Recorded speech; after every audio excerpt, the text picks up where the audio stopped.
All right, welcome everyone to our Telosa webinar series number 5. My name is John Mallon. I'm the CEO of the Telosa Community Foundation. And on behalf of our team, I'd like to begin by thanking you for taking time to join us today. Our topic is the future of transportation. And we are on the cusp now of an exciting new era of transportation that will impact all aspects of our lives.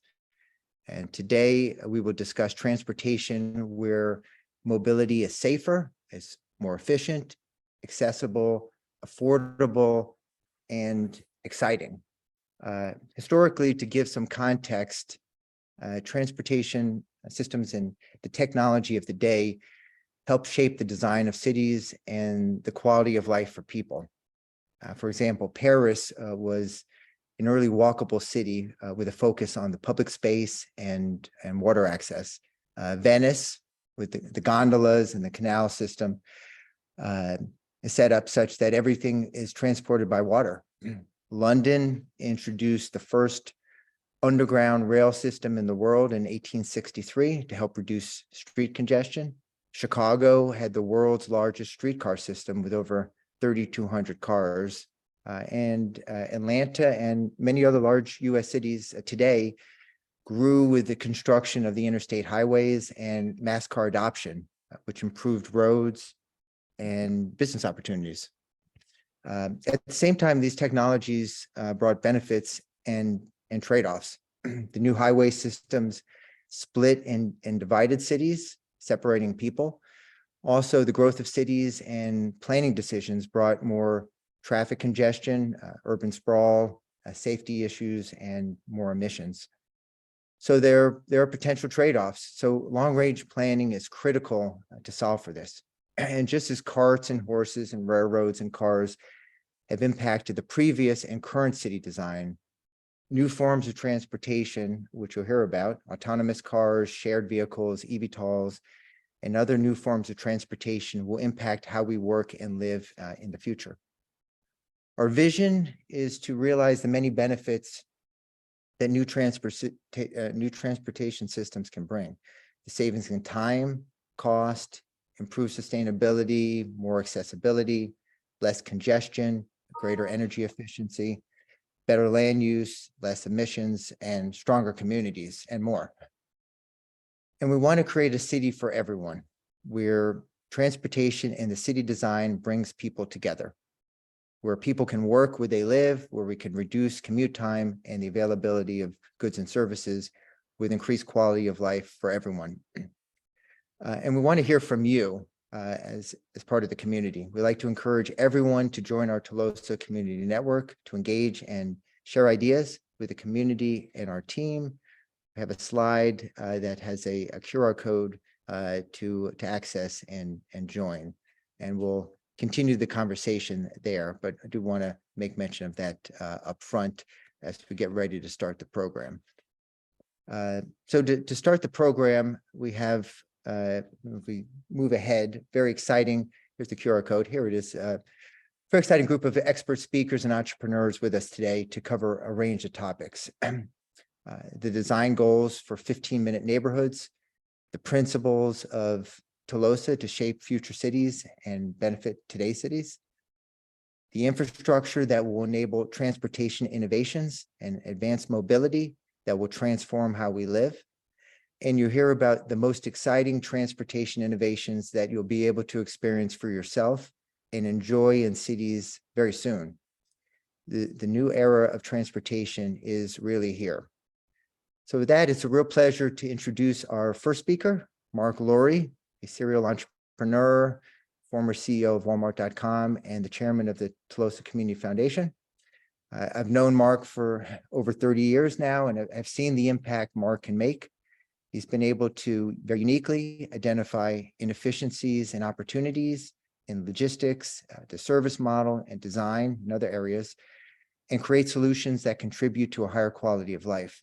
And I've asked Marc to discuss core principles that are shaping Telosa and the opportunity that starting with a blank slate offers to bring new thinking and change. So with that, thank you, Marc, for joining us. Thanks, John. You can hear me okay? Yep, loud and clear, Marc. Yeah, I think before we jump into the mission of Telosa, I thought it's good to just provide some additional context as to how we came up with this idea and what this is all about. We didn't set out to build a new city in America from scratch to build a city. I think it started with this idea that there has to be a better model for society than the one we have today. There's an incredible amount of tension between the left and the right in this country about what is the best path forward. And, in one camp, it's, we want more social services. In the other, it's lower taxes, and it's sort of tough to find middle ground. And I think what we try to do here is find a way to bring both sides together in a way that everyone would agree.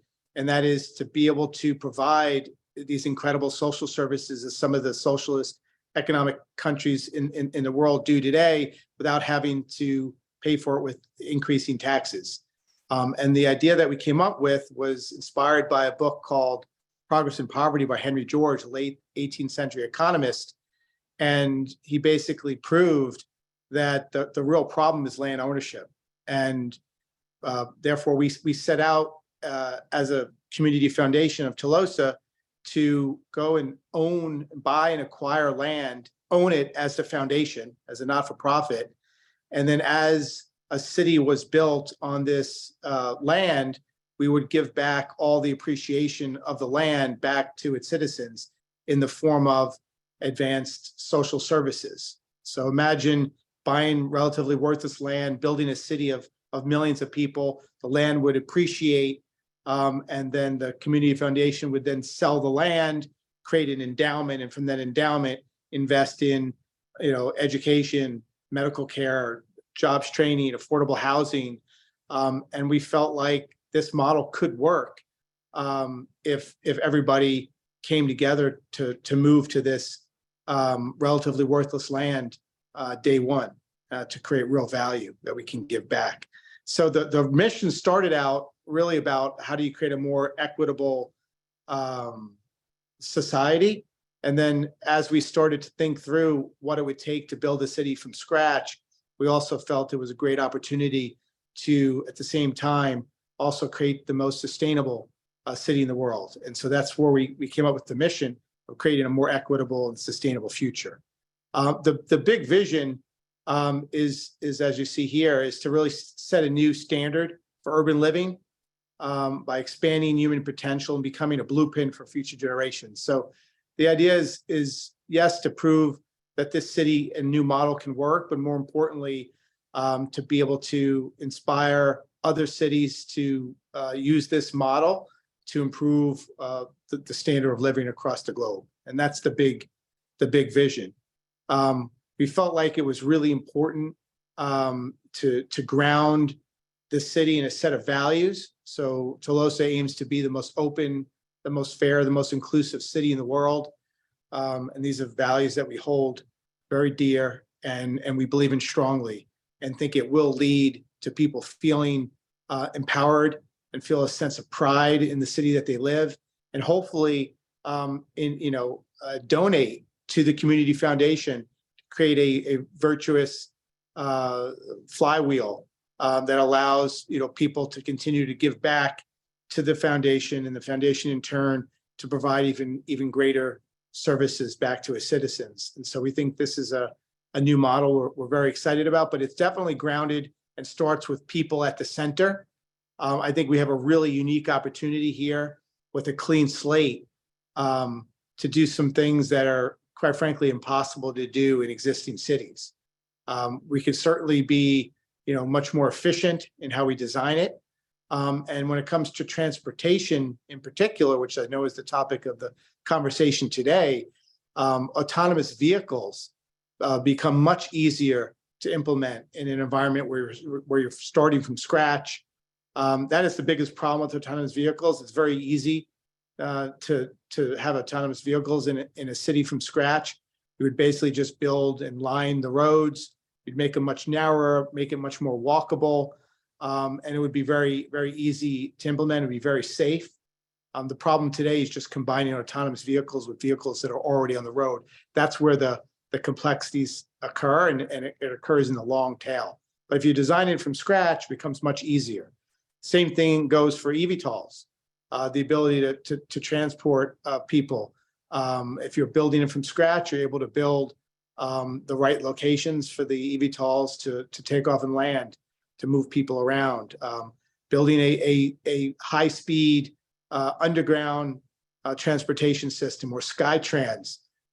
Again, if you're building it from scratch, it makes it much easier. And so we have this opportunity to rethink what the next future of transportation is, and we have an opportunity to build it from scratch in Telosa. And that's really why we're all coming here together today, and excited to talk it through. Great. Well, thanks, Mark. Thanks for sharing the background, the vision, and the opportunity. And we'll have an opportunity to hear from Mark during the Q&A at the end of the program.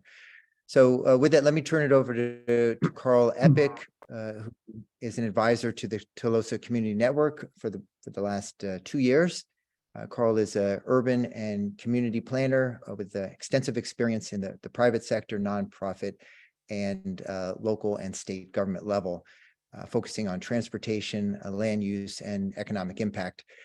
I've asked Carl if he can cover sort of the big picture, the mobility concepts for Telosa, and share an exciting vision for the future of transportation, which will contribute to us living our lives better. With that, Carl, thank you for joining us. Hey, thank you, John. Can everybody hear me okay? Yes. You got me? Okay, great. I'm going to speak for about 10 minutes on Telosa and transportation and mobility. About coming up on 2 years ago, as John said, I got involved with the project to kind of outline the land use and transportation dynamic, and kind of the importance of how transportation forms cities, and how land use and transportation are critically integrated. And through that, we came up with a ton of ideas, but we really wanted to focus on what the big ideas for Telosa are. And so I've got 5 to present to you, and I'm going to go through them. It's different degrees, but kind of overall give you a sense of what Telosa will be about. Number one is it's a city designed for people, and you've heard this already, not automobiles. That doesn't mean that something like the automobile won't be present, but it's not meant for automobiles, or doesn't have to be retrofitted for automobiles.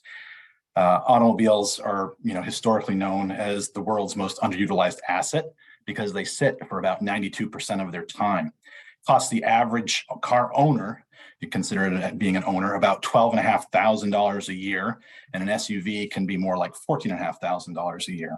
Cars waste money and fuel, 80 cents of every dollar wasted in inefficiencies on the internal combustion engine. Second thing we came up with, this is important too, and we wanted to design, this is what I'm going to talk a lot about actually, it's 15 minutes or less to everything, again, without necessarily an automobile. The second one is a city of shared autonomous vehicles, or AVs.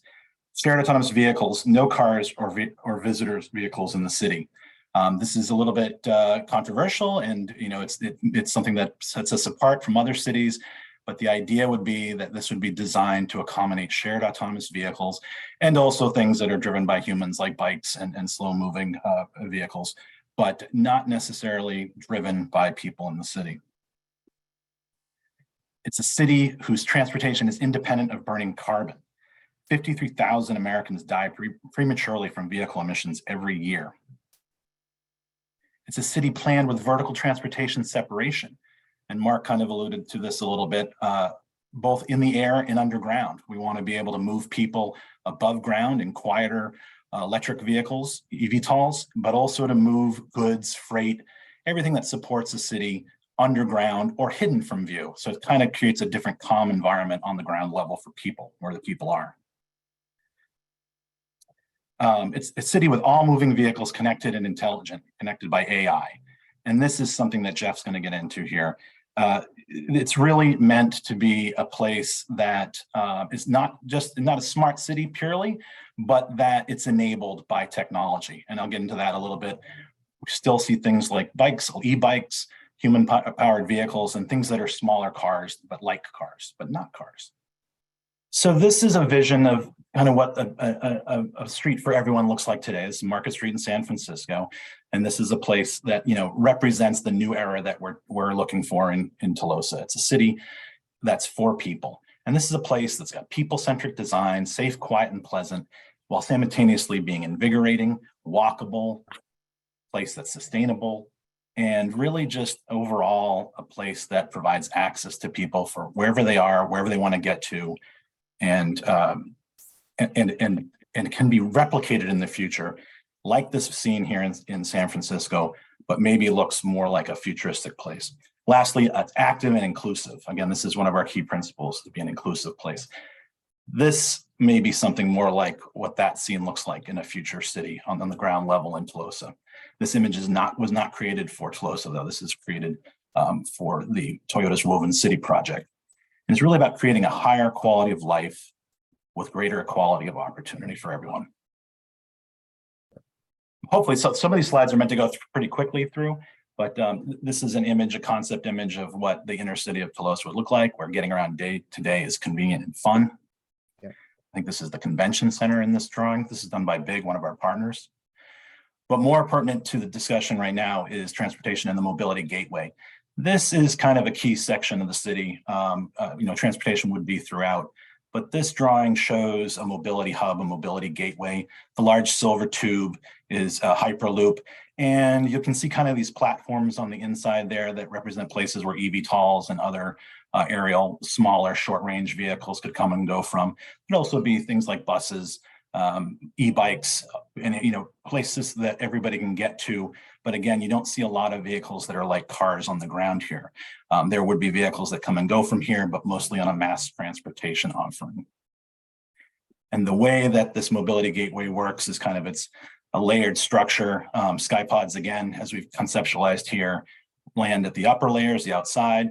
There's something more like a freight and buses that go down the lower levels, and then the Hyperloop comes in, stops, and leaves and goes on to the next city. So overall, we're combining the efficiency of mass transit with the convenience of personal transit. And this is a concept that we've been working with our partner, with BIG, to develop an autonomous Telosa fleet that can go from the ground to the air, can go on something like an aerial line, like you see there close to the top, kind of an elevated tram or transit vehicle. They can be connected together. They can move freight or people. Not necessarily something that we will definitely do, but it's a concept that we're working. And the big idea for the overall design of the city is this concept of 15-minute city, or as we're calling it, 15-minute neighborhoods. And what this really is, if you haven't heard about it, is the idea that all of the citizens' needs are within a 15-minute trip, whether or not that's on foot, it's in some type of a vehicle that's human-powered, bicycle, or four-wheeler, something you can bring the kids in, but you're able to get to all kinds of amenities and needs throughout the city, your job, employment, schools, green space for mental health, as we talked about, affordable housing, and then just an overall public transportation system that's either based for individuals like cycling networks or walkable. The upper right-hand corner here shows 3 different cities, and kind of it helps to generate a walkability score and an overall idea of how easy it is to get to things. The pink, the lower left one, upper left, excuse me, is Paris, middle is Detroit, and the right one is Portland, Oregon. And you can see the yellow circles are K-12 schools, green are preschools, and red are groceries. And so this shows that within the 3 different cities, it's not exactly easy to get to these types of amenities within 15 minutes. Paris would be the most like a 15-minute neighborhood, 15-minute city of the 3 here. So we're using an overall superblocks model. There are pros and cons to superblocks, but in this sense, when you remove the car from being the prime mode around a superblock, you get a grid that prioritizes different types of transportation for different areas or different streets, different thoroughfares, however you want to think about it. And in this model, you put transit in certain areas and higher speed vehicles on certain routes. In our case, we're going to do them either elevated or underground, and then slower moving, incompatible vehicles like bikes, e-bikes, and just slower vehicles in their own way, on their own thoroughfares that hopefully are more green than how they are today. And so this lends itself to an overall scheme like this. This is all, again, concept for Telosa, where you have a network of park conveyance corridors where nature and recreation are prioritized.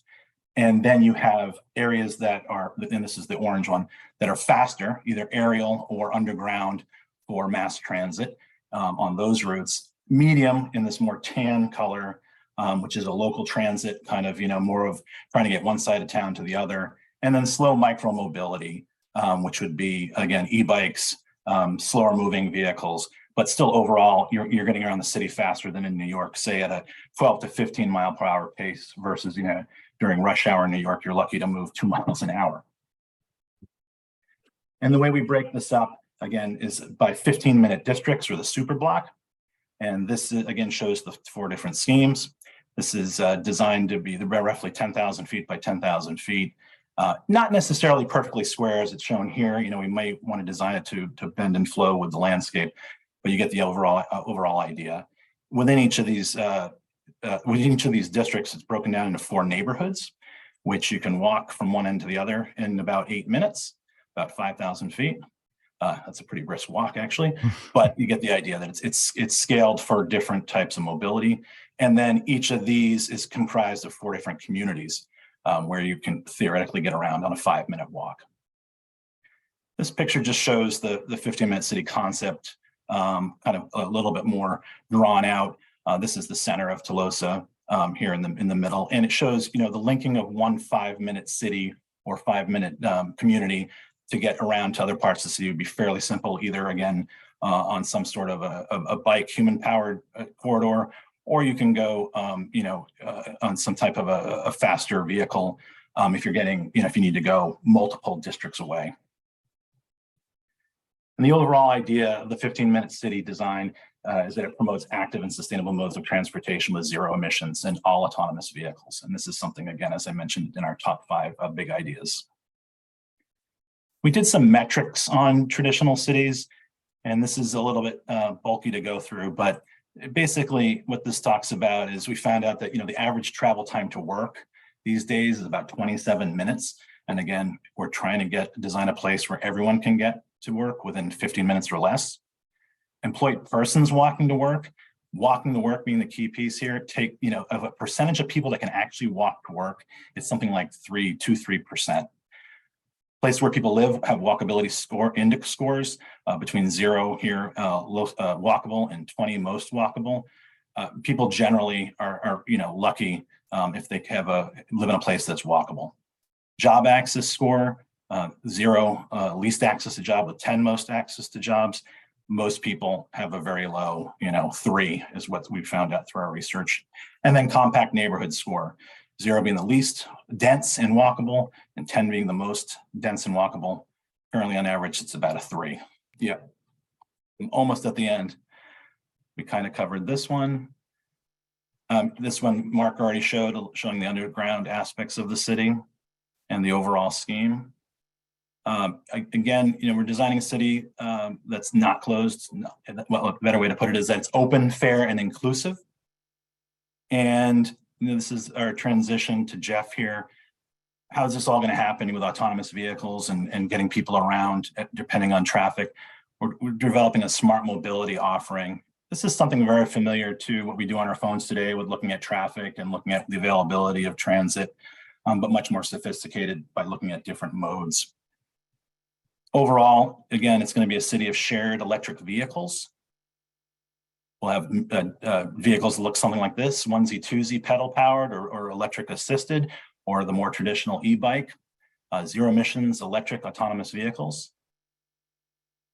Something like this, maybe, an autonomous vehicle where it looks much like a car, but you don't actually have to drive it. And that's really concludes. I just wanted to wrap up these 5 big ideas. And before I hand it off to Jeff, where he's going to really talk about the technology that allows all this stuff. Thank you all. Thank you, Carl. Go ahead and jump in, John. Yes, why don't you, Jeff, sort of get started then? So we can move along. I'll do it quick because I think just have a couple key points. number one, super impressed with the vision. I think there's no time in the history of America that is more attuned to something like this occurring than now. I mean, I think we're going to see, because of advanced manufacturing coming back to the United States, and the opportunity to embrace a new way of building is already at the top of people's tongue, because things like private-public partnerships and what is the new business model. And I think what Telosa is going to demonstrate is a future state business model that effectively changes the game completely, but it really helps current cities implement private-public partnerships in the adoption. And I do believe that as we're merging digital technology with the physical world, it also plays itself extremely well with a vision that starts from ground zero, greenfield to develop a city of the future. And I think the characteristics that everybody's already seen, I think are very enticing and understandable. So as far as the vision, I think there's a lot of alignment with all the goals that Telosa's basically laid out. The Autonomy Institute is entirely focused on the digital infrastructure that does not exist. And this is where the communities of the future, cities of the future, campuses of the future are going to really lead the charge with the adoption. And when we talk about this new digital infrastructure, we talk about it in the concept of intelligent infrastructure. Because the reason the cities, like why we ended up having communities built out the way they were in the past and why we have transportation, is because we didn't have the digital infrastructure back at that time. So the ability to work from home for a company that happens to be halfway across the city wasn't even possible when cities started to be developed. And because of that, other things are being refactored in how cities are built. When we talk about intelligent infrastructure, it's not just about the future state that Marc is delivering and kind of pioneering. It's also what can be done today. How can Telosa build out something that is highly impactful and show the way for cities to adopt today? Because all of us have heard things like broadband for all, resilience of microgrids, mobility 4.0, vision zero, which is let's eliminate the traffic deaths, which we've exceeded 40,000 over the last few years. And then all this automation allows us to do agriculture better. It allows us to sustain our communities more effectively. And why Telosa is exciting to us is because it's going to allow the adoption of the new process. Because it's as Marc said, his vision is all about how you refactor land and how it's owned, how it's managed. And that's really what's happening with the digital infrastructure as well, is when we talk about PINs, or what intelligent infrastructure is part of, it's a new asset class. Just like we have cell towers and roads and traffic signs.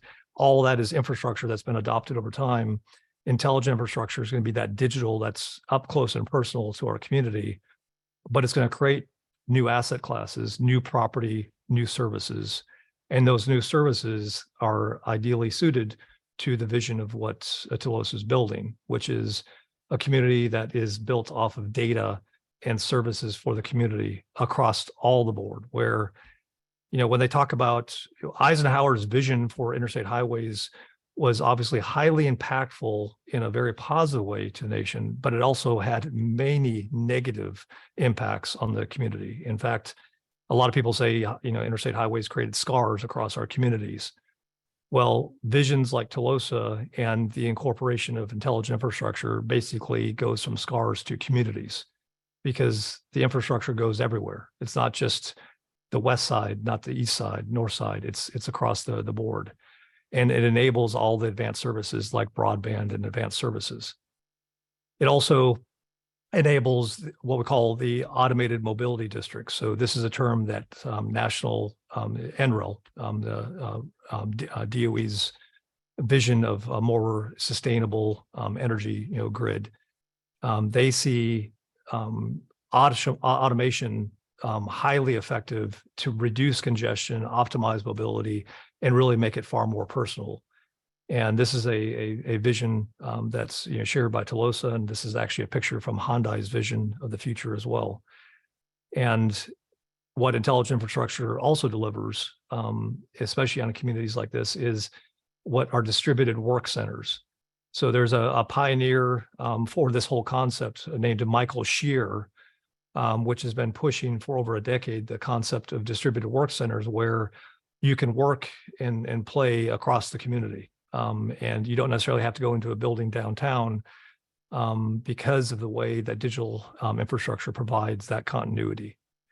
And of course, one of the most exciting things that we see, Telosa being able to be a pioneer on is what Adam's going to be speaking about shortly, which is the advanced air mobility and how that can completely, refactor and change the way, business and commerce is done.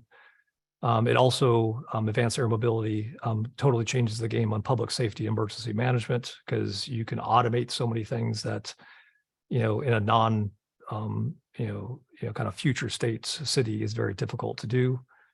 And we also like the whole concept that's been developed into Telosa for sustainment, where how can you grow and work and maintain from the community itself. So it is going to require, I'm going to jump to this slide, supply chain and logistics, because, so much is going to come from outside the city in some, forms, but a lot of sustainment can be done internally.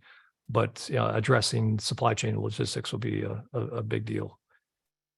But ending with this slide, kind of an incorporation of what we call the intelligent infrastructure will enable, the navigation easements that open up the airs for Archer, the delivery ports and vertiports, depots, and electrifying a community from day one. So I'll end there, but I'm excited to get into questions and open discussion. Thanks.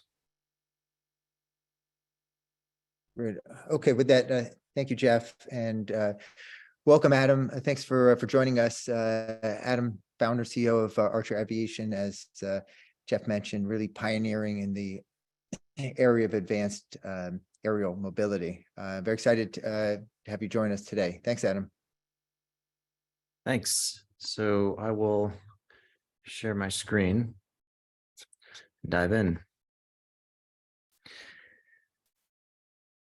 So I'm here today to talk about electric vertical takeoff and landing vehicles, often called eVTOLs. And really, the future of this product is just much closer than everybody thinks. These are real pictures. These are not renders. These are working vehicles that we fly most days in Northern California. And these are piloted plus 4-passenger vehicles, so they're big. These are not small vehicles. So really, the concept behind eVTOLs emerged out of the frustration that people have with congestion.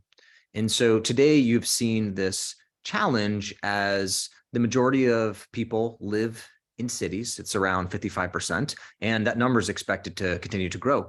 And so that's really put in attention, which has allowed the ability for capital, for talent to really focus on solving this problem. And so what really changed the game and allowed these vehicles to start was the electric powertrain. And so what I'm going to talk about today is how the electric powertrain and how eVTOLs can totally change how cities operate and how people can move around, and also to help really shed some light that these vehicles will be coming to market here very, very soon, projected 2025. So Archer today is building an electric vertical takeoff and landing vehicle, but really the core focus of what we're doing is that you can build a vehicle that can be safe. You can build a vehicle that can be low noise, so it doesn't disturb your communities. And you can build a vehicle that is sustainable.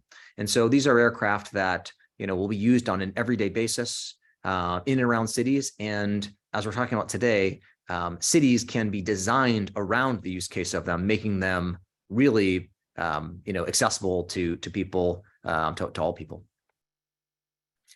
So this is the vehicle that we're building, and it's called Midnight.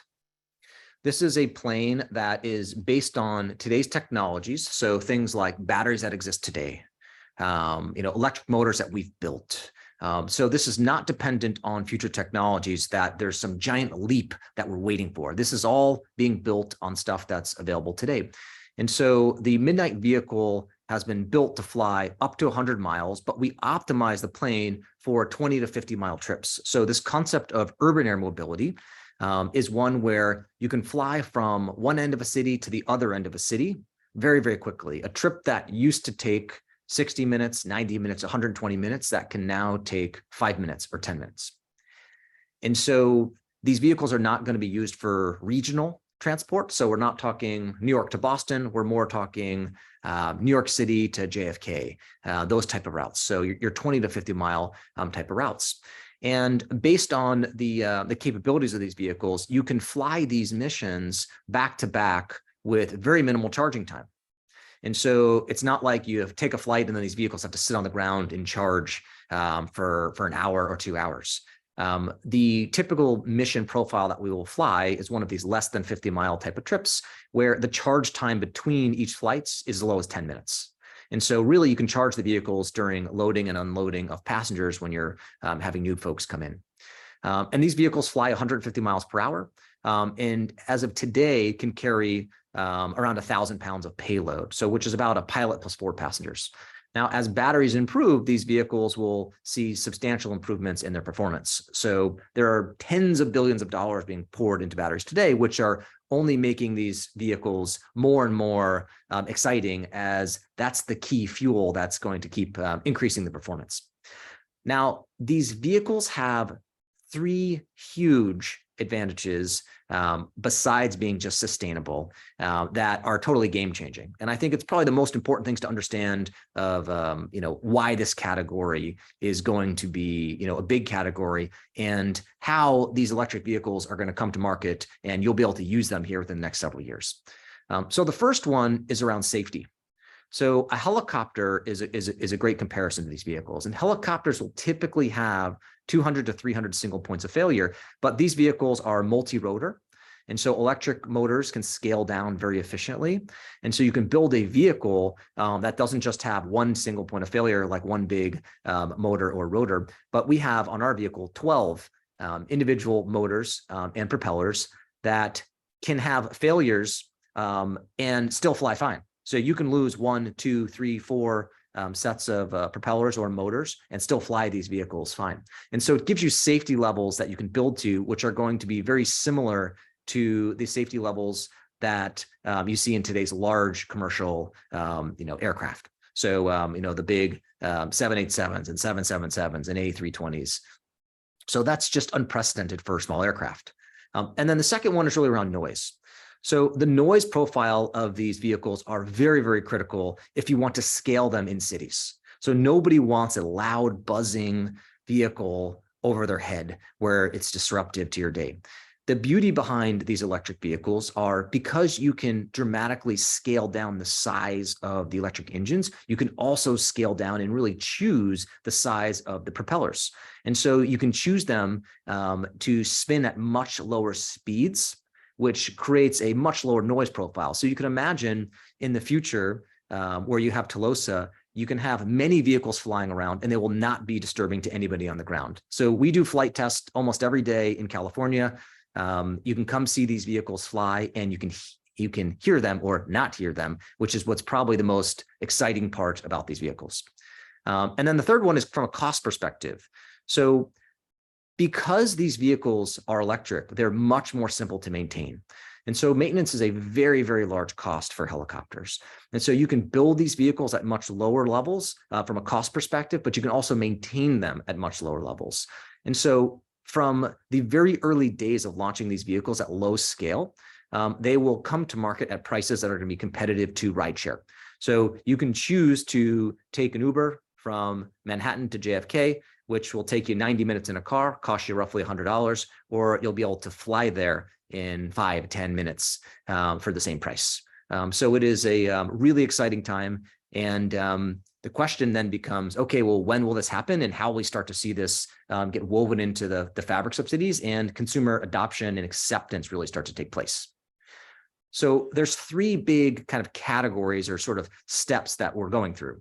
The first one has been everything that's led up to the vehicles being certified. So the airspace is regulated by the FAA. So the good news is that these vehicles will come to market with a certification from the FAA, which means we will certify them at safety standards that are very, very high, which means not only will they be safe, but also will, I think, really help gain the trust of the flying public. And so that's been in process for a very long time. And we're coming actually to the end of that process. And the end of that process is where you start flying these vehicles around, where they call it for credit testing, which is going to begin early next year. So there'll be a fleet of these Archer vehicles flying around early next year in California, a high cadence of operations every day with people in them flying for credit, with the goal to begin operations in 2025. So that's when you're going to start to see these vehicles take shape. We've announced early routes in New York and in Chicago with our partner United Airlines. And so those are where you'll likely start to see them come. But it's really the latter part of the decade and into the early parts of the 2030s when you're going to see these vehicles really come to scale. So that picture in the bottom right is a picture of the manufacturing facility that we're building. It is currently a 100-acre hole in the ground located in Covington, Georgia, which is right outside of Atlanta. It's about 15 minutes outside of Atlanta. And so this is a very large scale aerospace manufacturing plant that's being built today with our partner Stellantis. So Stellantis is the third largest auto OEM in the world, with brands like Jeep and Ram and Maserati. And so they are helping us to build the factories and the manufacturing plants so we can build these vehicles at scale. All of this is going to be critical in order to be able to offer these vehicles at prices that are affordable, so they can be accessible to everyone. So with that, I will yield and turn over the mic. Great. Thank you, Adam. And I think we're going to go to the questions and answers. And Carl, since you're going to be included in this, I may direct a few questions to you and to our other speakers in the time that we have. So maybe one, again, there were a number of questions that we've received from the community, and we'll also be incorporating questions that you're including in the chat. One question that has come up somewhat frequently, and Carl, perhaps you may be able to address this. Question is, how will the transportation options better cater to people with disabilities or elderly people? I think I unmuted. The big thing that you see now is just the overall design of the hardscape when you're out in the world. You know, curbs, just the simple thing like curbs, hard curbs are a barrier, even a 3, 4, 5-inch curb. If you're in a rolled vehicle, whether or not it's in a traditional wheelchair or something more like you're seeing these days, a little personal mobility vehicle that's electric. Obviously, as many barriers as possible at the street level will be removed. The whole concept of autonomous vehicles allows people who can't get themselves around to potentially get around everywhere as well.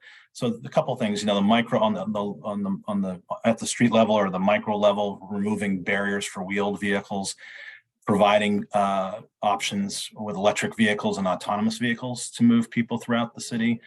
And then also options, just like we just heard about, in eVTOLs or other types of flying vehicles or personal or mass transit vehicles that just have removed all the barriers to get from where people live to those vehicles, but also to avoid the long, you know, today waiting at the bus stop necessarily and not knowing when the bus is going to come.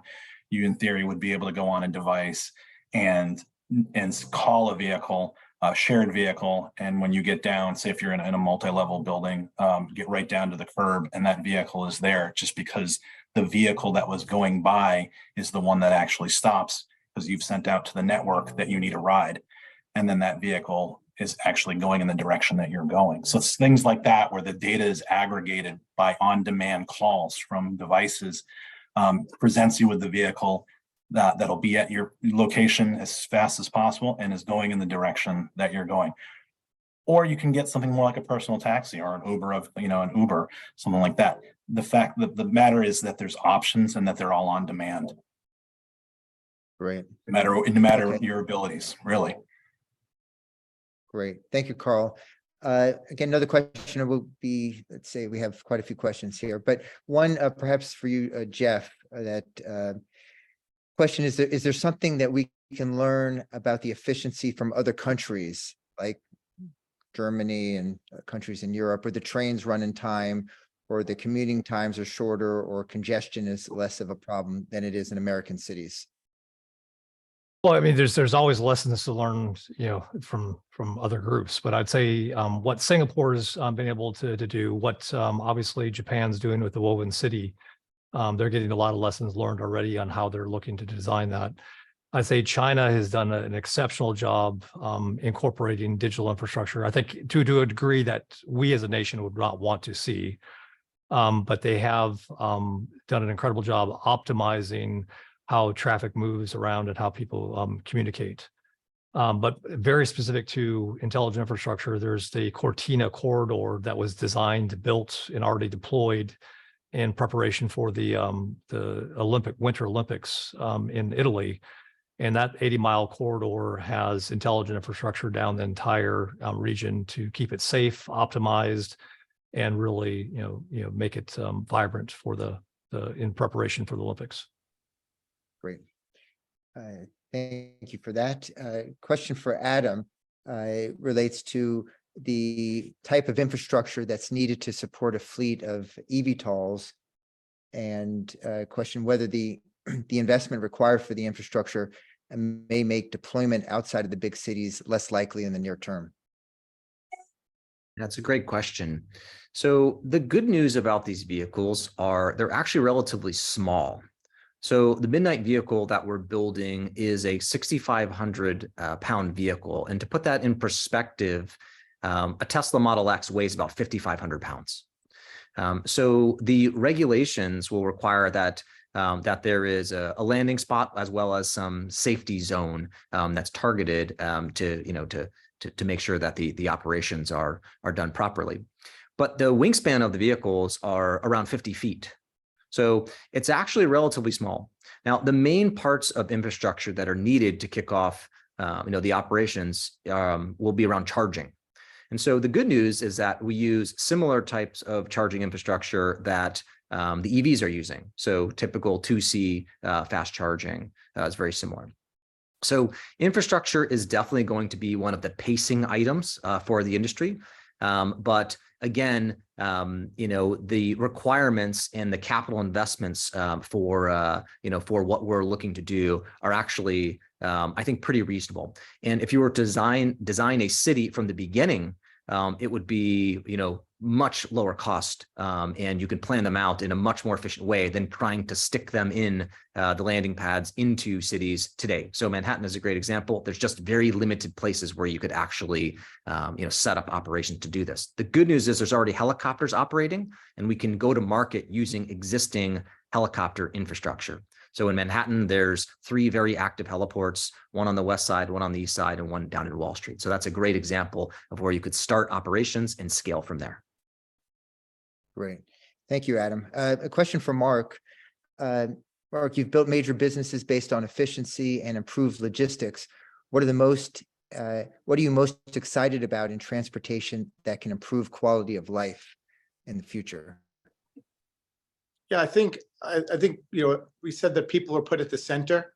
So being able to connect people in ways that just too time consuming today. So I think about it's the sort of physical manifestation of like social media. Is the ability of like people to interact, be able to go to restaurants on the other side of town where maybe it would just be too time consuming to do that. I think it opens up the possibility of having more long tail activities and things, because again, all local activities are all sort of, if you wanted to do something long tail, like you have in Manhattan here, you can learn to be an acrobat, it's like, well, that's the only reason why that works here. It doesn't work anywhere else, or not many places, is because of the sheer population density and the amount of people that can get to that physical location in a reasonable period of time.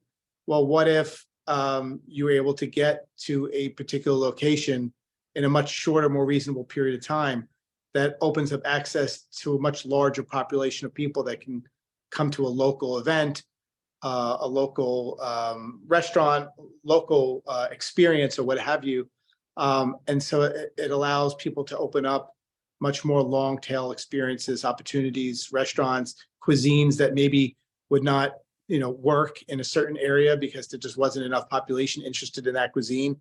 Now can work if the transportation opens up much more access. So I think it's the combination of not just the autonomous vehicles, but also the Skytrans, the eVTOLs, making everything much more accessible. So that's would probably be what I would say.